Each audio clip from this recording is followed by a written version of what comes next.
Hey guys, Pimpwilly here, bringing you a cast of the SRK SC2 Open we recently had. In this game we have two players, Cheesecake and that guy. That guy is spawning on the northeast position as Zerg versus Cheesecake as the Protoss in the upper left. This is the winner's final bracket. These two players have not lost a game yet, and they are squaring off against each other in this best of 3 series. So Cheesecake here is Protoss, but it is important to know that he did pick random. So at this point that guy has no idea which race he's up against, and his strategy probably will be to find out what his race is and counter accordingly. It is a small advantage just for starting random. So as you can see here, he does have the early scout heading out, checking the race. Same time the Overlord is going to get there. Looks like he's at 13 supply. We haven't seen a spawning pool yet, big fast gas or anything like that. Drone gets in, sees Protoss, and he responds by getting gas on 14. And I would expect a spawning pool shortly after.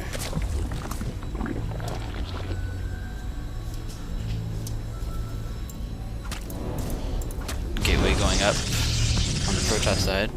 Not specifically early, probably not going to see an early rush, and the spawning pool does go down at 14 as well. So quick gas spawning pool. Most likely we'll be seeing speedlings. Drone's giving the gateway a little bit of a hard time, but the workers don't seem to care.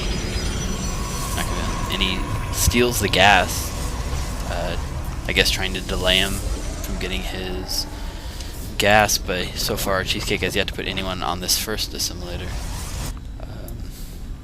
Meanwhile, Cheesecake is seeing that there is a pretty normal spawning pool going up.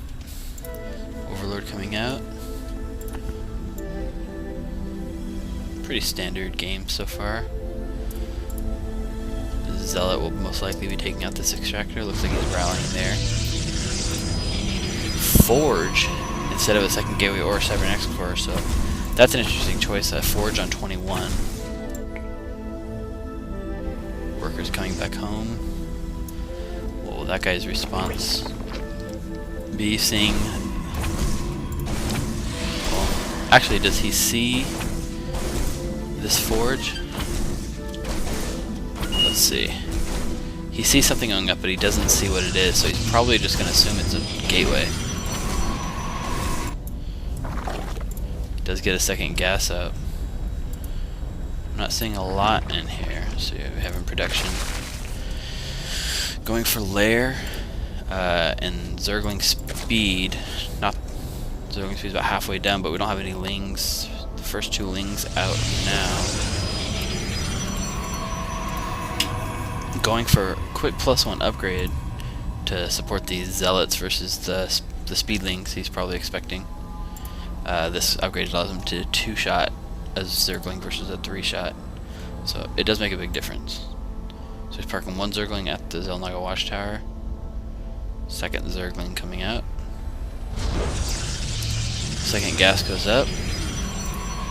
Hasn't even started gateway yet, so not worried about a gateway rush at this point. He's not thinking that that guy's lair is almost done. Speedlings are out. Nice timing on the scout. Get in here and see what that guy's has up next.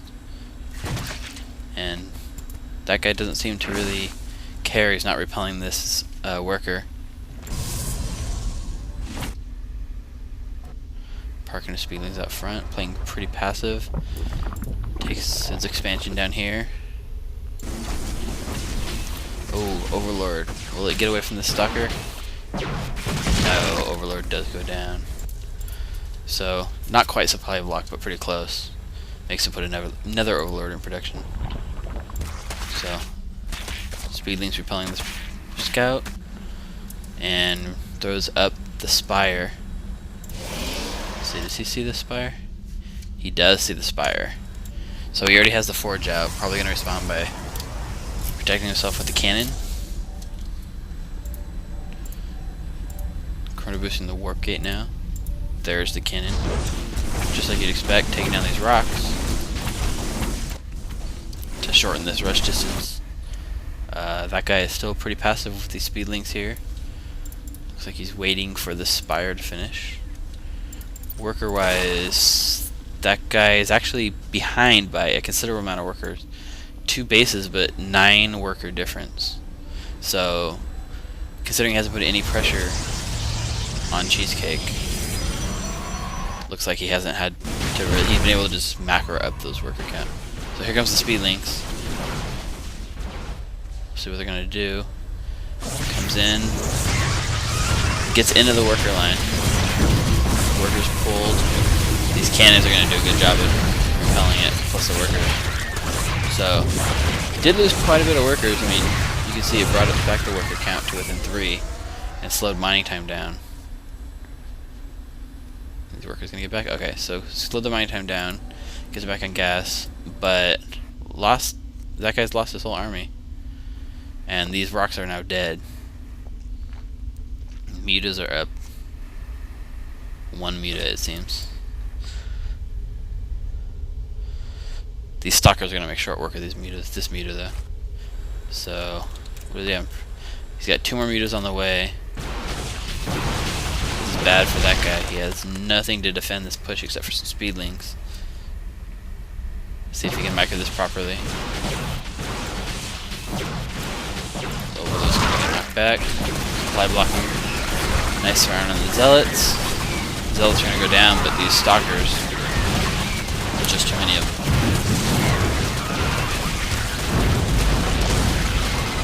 Mutas join the fight. Will these 2 mutas be able to do it? There's still 1 speedling up. 2 mutas versus 2 stalkers and a speedling. Just holds it down to the last unit.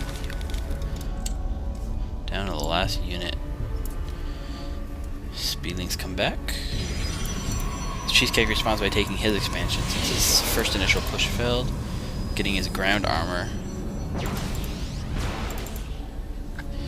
Just now building his 3rd gateway, so this has been on 2 gates so far. Income-wise, worker count is even. That guy hasn't put this expansion to use yet. Really needs to start getting some of these workers up.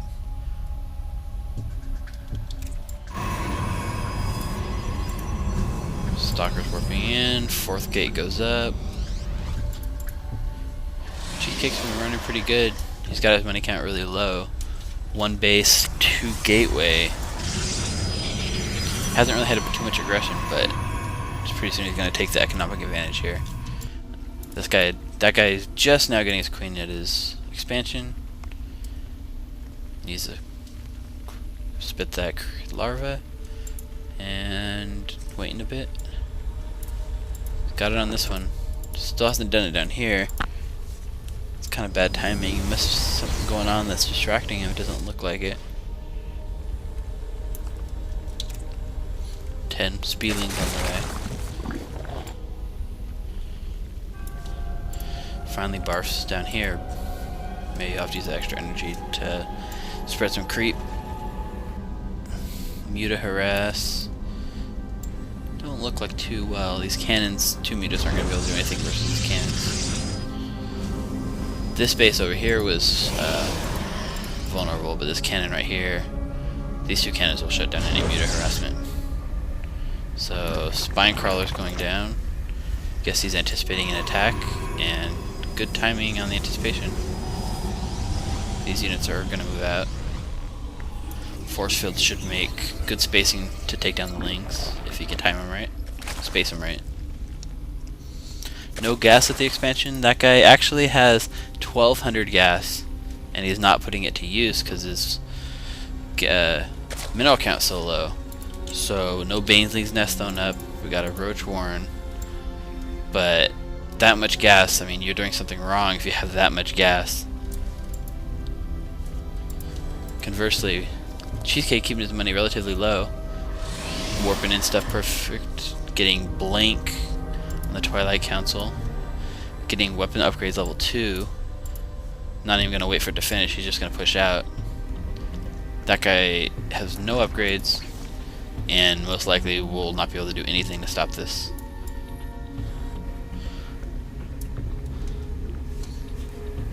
So a nice mix of sentry stalkers and zealots. Ops to go for the back door. That guy does see it. The creep tumors do let him see it. Moving his overlords away. Attack is in. Guardian shield goes up. Kinda, I guess it's kinda necessary, but why not? You got them energy, right? Back door is gonna go down. This expansion is not gonna be able to hold. These mutas have nothing to do with the cannons stopping the base. Stalkers will just eat it alive. Roaches pop out and run away. Force field momentarily blocks them. So, spine crawlers repositioning. Worker count. Pulled ahead again. 10 workers up, and that guy just lost his base. Cheesecake's playing it safe though. Prophecy's waiting for this +1 to finish before he pushes in. Got a little bit of Chrono saved up, but he's not going to need it.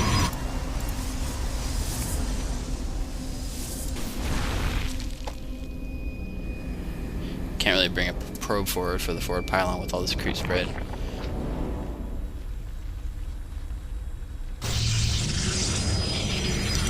Cheesecake responds by taking his third base.